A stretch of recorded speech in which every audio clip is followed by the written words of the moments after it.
WWE was reportedly not prepared for the Rocky sucks chants on Monday Night Raw last night, but reportedly The Rock doesn't care about any crowd reaction that he gets in WWE. Plenty of details about the ongoing drama involving The Rock, Roman Reigns and Cody Rhodes as we get closer to WrestleMania. Brock Lesnar has reportedly been removed from the WWE 2K24 video game amid his alleged involvement in the Vince McMahon allegations. We have the ratings for Saturday's episode of AEW Collision on TNT. Also an update on Camille, who is expected now, after being linked to WWE, to be headed to AEW. Plenty of details on her reported talks with All Elite Wrestling. Julia is still expected to head to WWE from Stardom, but all of the shakeup over in Japan when it comes to the Japanese Joshi promotion has maybe delayed her WWE debut. Plus, Jack Perry has been announced for an upcoming New Japan Pro Wrestling match.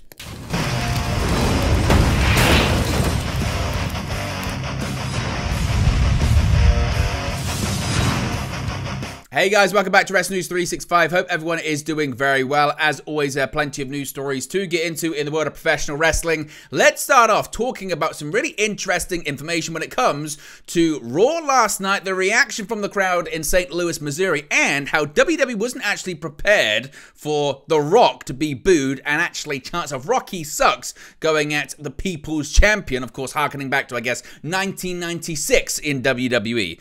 Now, WWE plans to make Cody Rhodes out as a martyr with his new WrestleMania storyline. We Want Cody signs were handed out to the live crowd at Raw last night, but the fact is the company didn't expect fans to chant Rocky sucks. Now, Seth Rollins even made a note that he didn't expect to hear Rocky sucks chants. Michael Cole made a reference on commentary about how it feels like we're in 1996. This was a big surprise for those backstage reportedly as well, as WWE wasn't really ready for it. WrestleVotes reports that the Rocky sucks chants that occurred last night on Raw caught certain individuals by surprise backstage. Although the storyline regarding this viral reaction was embraced last night, that aspect of it was unforeseen. WrestleVotes tweeted out the following. They said, quote, "I'm told the Rocky sucks chants that took place last night on Raw totally threw certain people off. While this viral reaction story was leaned into last night, that part of it was something unexpected." Now, Cody Rhodes and Shinsuke Nakamura squared off in the main event of Raw in a bull rope match. They used the same historic rope that Dusty Rhodes used. It was quite a moment in the ring, but fans still chanted Rocky sucks during the match, one which Cody won. Then Drew McIntyre jumped in right afterward to continue his story on the road to WrestleMania. Now, Essie Scoops say when inquiring whether the company is aware of the fan backlash, it was indeed confirmed. It has become impossible to overlook given that publications like USA Today, TMZ, and others have already published headlines about fans expressing dissatisfaction with The Rock replacing Cody Rhodes at the Showcase of the Immortals in April. Now, WWE fans have not been shy about voicing their displeasure in seeing The Rock come back to take Cody Rhodes' WrestleMania spot. They also filled the arena with boos this week during Raw in St. Louis when a clip was played of the Great One's return. Many celebrities and others have commented on the matter on social media, of course, as hashtag #WeWantCody continues to trend worldwide on X, formerly known as Twitter. Now, certainly what's quite interesting about this, though, is despite this backlash and despite the boos, according to Dave Meltzer, The Rock doesn't particularly care about the crowd reaction. This is certainly fascinating stuff. Now, since his return to television this past Friday night on SmackDown, Dwayne The Rock Johnson has divided opinion among WWE fans. The foreshadowed clash between the Great One and the Tribal Chief is one that the company has wanted to put on for many years, but the potential match has caused outrage among viewers who feel strongly about Cody Rhodes using his Royal Rumble title shot to challenge Roman Reigns, so much so that the audience members are getting behind the American Nightmare and opposing to the Great One. To discuss this, Dave Meltzer has said on Wrestling Observer Radio that Dwayne Johnson is unaffected by any crowd reaction, stating that The Rock only cares about the interest in the product and the subsequent revenue it generates. Meltzer said, quote, "Here's the deal with him. He doesn't care if he's booed or cheered. I promise you, he doesn't care. His validation is based on purely one thing, and that's box office. That's purely revenue. That's it. I know, like, boo, cheer, whatever. It's like, did it draw a sellout? This was going to draw a sellout either way. But is the interest level in the product up? And if the interest level in the product is up, then that's the goal. The goal at the end of the day is interest in the product." Then, Dave Meltzer maintained that the deal for The Rock to step back inside the squared circle at WrestleMania was something that was lined up weeks ago, actually prior to the Royal Rumble just a couple of weekends ago, saying that it isn't a coincidence that the T-Mobile Arena was booked way in advance. He said, quote, "I know some people want to believe that the Punk injury or the Vince stuff is the reason for the Dwayne stuff, but, and I had mentioned before that that's not the case, but they had booked T-Mobile for Thursday with Dwayne long ago. Someone there kind of just mentioned in passing, you know, it's not like you can get T-Mobile Arena 4 days in advance for something that was changing.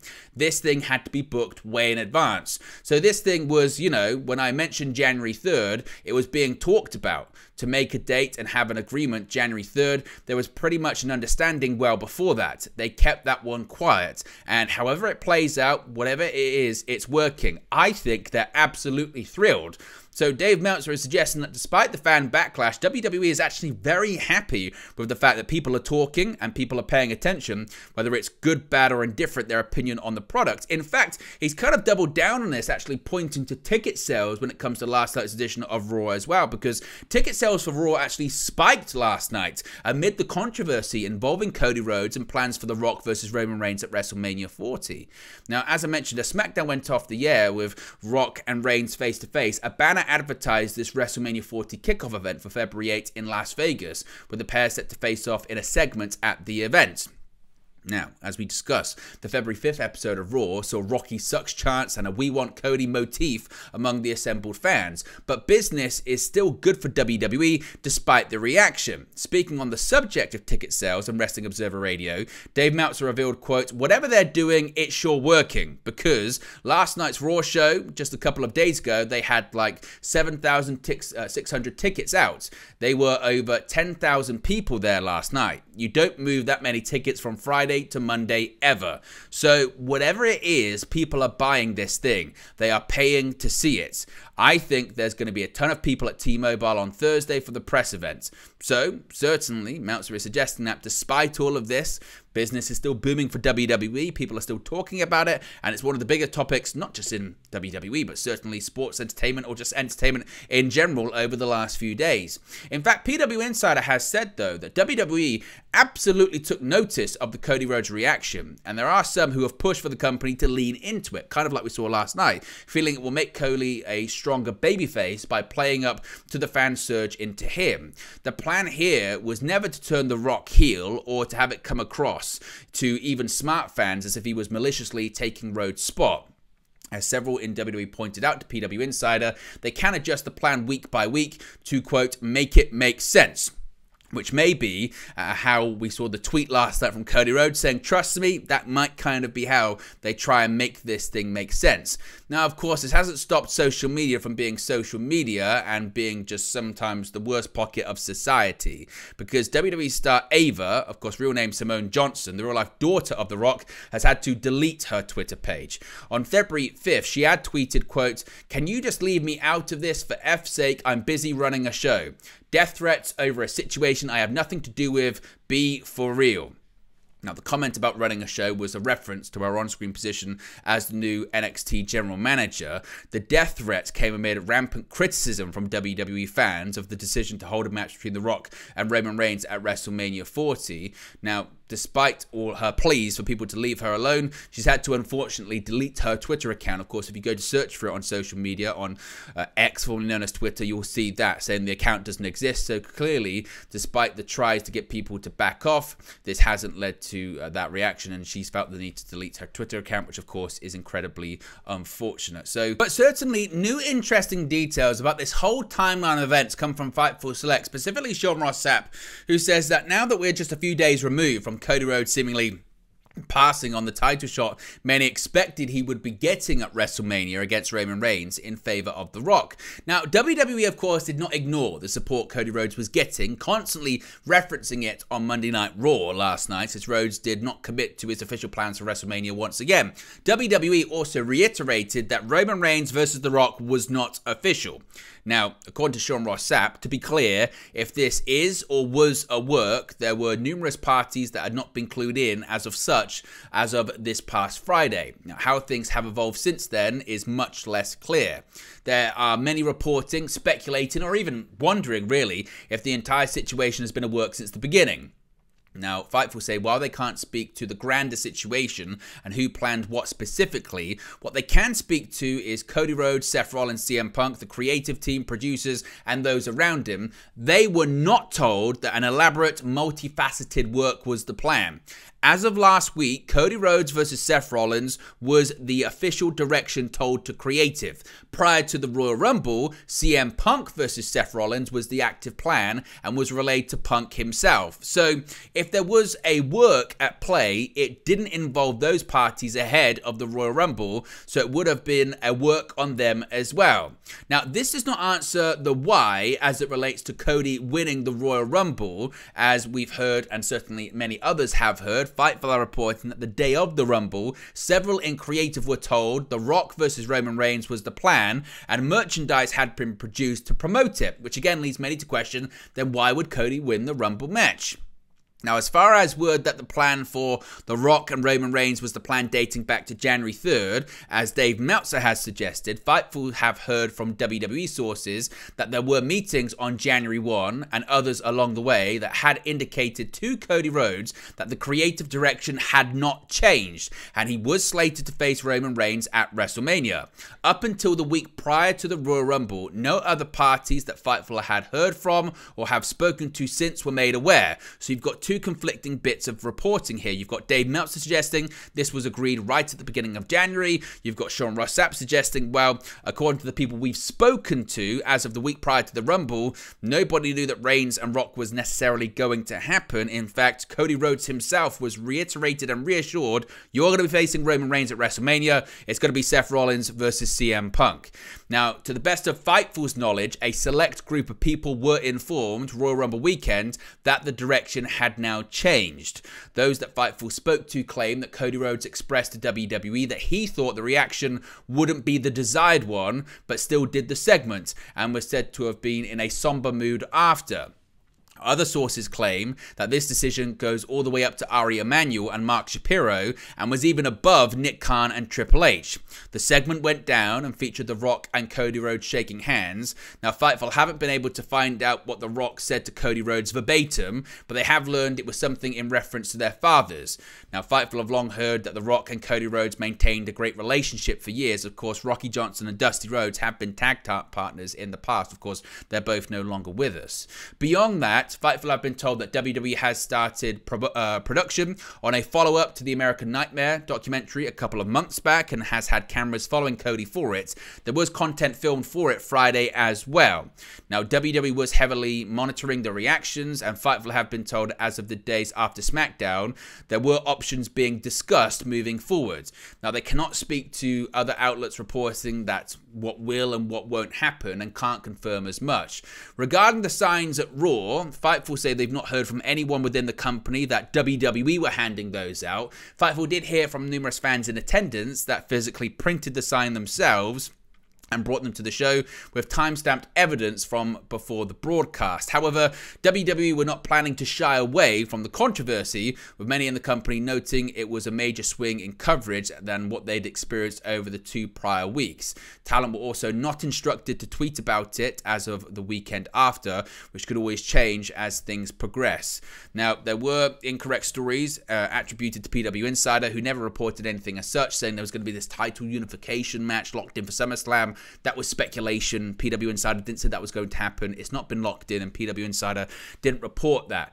Now, according to Fightful, select sources backstage at Raw said that they expected a passionate reaction for Rhodes, but weren't necessarily expecting the Rocky Sucks chants, which kind of does line up with what we said earlier on when it comes to WrestleVotes reporting as well. So, what are your thoughts when it comes to all of this? Let me know your reaction. Where do you think this one goes? Do you think it was this multifaceted, elaborate work that was put in place early on in January on January 1st or January 3rd, like Dave Meltzer is suggesting? Or do you believe really what Sean Ross Sapp is saying and others are suggesting that actually no, these plans changed just a couple of weeks ago as of the week of the Royal Rumble? Originally, the plan was to do Reigns versus Rhodes and Punk versus Rollins, and then everything changed. The Rock agreed to do the match, and now we're in this direction. What's your reaction to it? What do you think is going to end up happening at WrestleMania as well? Let me know your thoughts and reaction to all of it in the comment section below.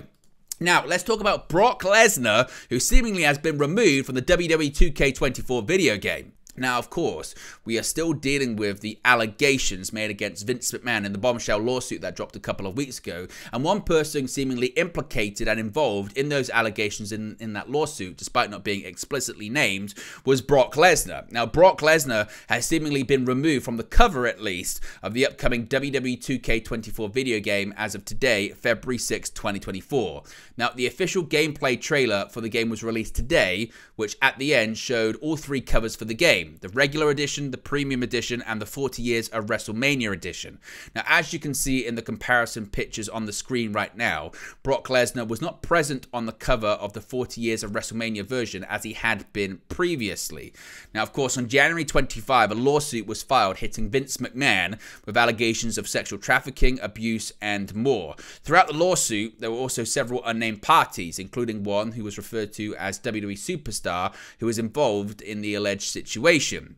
Now, WWE Superstar was described as someone who was a former UFC heavyweight champion and was negotiating with WWE at the time that the alleged events occurred. While it's very important to express that Brock Lesnar was at no point named in the lawsuit, the Wall Street Journal reported that the person being referred to as WWE Superstar indeed was Lesnar. This reportedly led to WWE pulling Lesnar from all creative plans, including the Royal Rumble match on January 27 and WrestleMania at the beginning of April. There have been reports since the lawsuit that attempts have been made to remove Lesnar and McMahon from WWE 2K24. So if we get any more details on that, of course, we'll let you know in the future.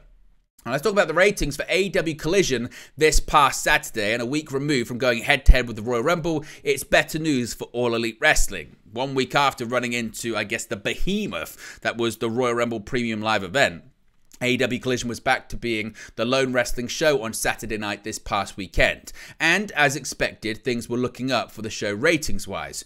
WrestleNomics reports that Collision drew 404,000 total viewers and a 0.12 in the coveted 18 to 49 demographic. To nobody's surprise, both numbers were a significant increase from the week prior, with total viewers rising 35% from 300,000, while the 18 to 49 was up 100%, a rare occurrence, from a 0.06. Though the numbers were positive for Collision, it was still hurt by the NBA and college basketball competition, with Lakers-Knicks game on ABC and Kentucky-Tennessee game on ESPN drawing 2.743 million and 2.525 million total viewers, and a 0.71 and 0.75 in the 18 to 49 respectively. The Wrestling Observer's Dave Meltzer also noted that Collision's lead-in, NCIS New Orleans, was very poor, drawing a 0.01, 18,000 viewers in the 18 to 49 demographic, likely affecting Collision's first quarter. Speaking of those quarters, we can get those quarter-hour ratings up on the screen right now so we can see how Collision did throughout the entirety of its show. These come courtesy of WrestleNomics. Shout out to them. Be sure to visit their Patreon, subscribe, and visit their website as well. Even still, though, despite this poor lead-in, Collision opened the show respectfully with Eddie Kingston versus Brian Keith, starting the show with 383,000 viewers and a 0.10 in the 18 to 49. The show would remain in the range of 380 to 390,000 and a 0.11 for the rest of the first hour, rising above only quarter hour 3 when the final few minutes of Bryan Danielson versus the CMLL luchador Hiroshio drew 416,000 and a 0.12. And what will serve as the best news for this Collision episode, viewership rose strongly in the final hour thanks to the main event, which saw Christian Cage, Nick Wayne, and Killswitch fall short against FTR and Daniel Garcia. The match would begin strong in quarter hour 7 with 413,000 total viewers and a 0.14 in the 18 to 49, and would conclude in quarter hour 8 with 472,000 viewers and a 0.15, making the final quarter the high point of the show. What are your thoughts on those ratings? What do you think this proves? What can AEW learn from it? Let me know your thoughts about it in the comments section below. Now, this is certainly really interesting stuff when it comes to Camille, because the former NWA Women's World Champion was largely expected by many within the professional wrestling industry to be joining WWE and beginning with the NXT brand, but now that looks like it's no longer the case. PW Insider is reporting that former NWA Women's World Champion Camille at this time is no longer expected to be WWE bound. While there had been interest, and according to one WWE source in the past, according to PW Insider, she had been offered an NXT contract, discussions at this time are not moving forward. Camille has been in deep discussions with AEW, and it has been seen as a stronger destination for her, as it would allow her to pursue another major personal goal moving forward, additional acting work. Of course, Camille was recently backstage at an AEW Dynamite taping. Many at the time just put it off as her visiting friends, but it was then later reported that she was seen speaking to significant people backstage, and now possibly appears she may become All Elite in the near future. So watch this space when it comes to Camille. Now, speaking of women talent signing with either WWE or AEW, Julia, of course, been heavily linked to WWE, but it looks like Stardom's Julia could be delaying her start with WWE due to her loyalty to Rossy Ogawa after his firing by Bushiroad this week. As recently reported in the press release citing the termination, Stardom and Bushiroad noted Ogawa's alleged poaching of talent and staff as the reason why he was being let go. Now, as has been reported previously, Ogawa is also planning to set up a new wrestling promotion following his exit from Stardom. There has been ongoing coverage of Julia's future following her Stardom contract expiring in March of this year, with it seeming likely that she'd be headed to WWE. That could now be delayed following Ogawa's exit, with Dave Meltzer discussing this on Wrestling Observer Radio, saying, quote, "When Rossy was going to start his new promotion, Julia was very loyal to him and she was on board. And the reason that she is delaying her WWE start is so she could be at least there to kick off the promotion for a while and get the promotion going. And then she is going to end up in WWE at some point. But when WWE was interested in her, she basically gave her word she would help when he started out. And then that's what she's going to do. She's actually postponing her WWE debut because she'd given her word." Now, Julia is still the current New Japan Strong Women's Champion and held multiple titles in Stardom. In August 2023, she made her first appearance in the United States for Impact Wrestling and New Japan Pro Wrestling's Multiverse United 2 event. So seemingly, if you're expecting her in WWE, it might be a little later on, as she's going to attempt to get this new promotion based in Japan up and running. Finally, Jack Perry is set for his New Japan Pro Wrestling in-ring debut, because he's been announced for his first wrestling match since his suspension following AEW All In at Wembley Stadium in the UK last year. At All In, Perry lost his FTW Championship back to Hook on the 0 Hour pre-show, which would end up being his final match in AEW for 2023. Of course, Perry was suspended following the show due to a backstage incident that took place at Wembley later on that evening involving CM Punk. Following his suspension, Perry has yet to appear again in AEW, with him only making one wrestling appearance since then. He made his debut for New Japan Pro Wrestling at Battle in the Valley. Perry was sporting a new bigger beard before tearing up an AEW contract and putting on an armband that read Scapegoat. Now, Perry's next match has been officially announced for the upcoming New Japan Windy City Riot show on April 12. The show will be taking place in Chicago, Illinois. No opponent has been announced for Perry at the show as of yet, though it could likely end up being Shota Umino, the person he attacked at the New Japan show just a few weeks ago. But there you go, guys. This latest pro wrestling news for you. Be sure to smash a like on the like button. Be sure to subscribe, bottom right hand corner. As always, let me know your thoughts in the comment section below, and I'll speak for you again very, very soon. Hey guys, thank you for watching, listening, streaming, or however you come across this video today. Be sure to click on the video on the right there to watch our next video, or click the bottom there to subscribe, or the bottom right hand corner. Thank you very much, and I'll speak to you again very soon.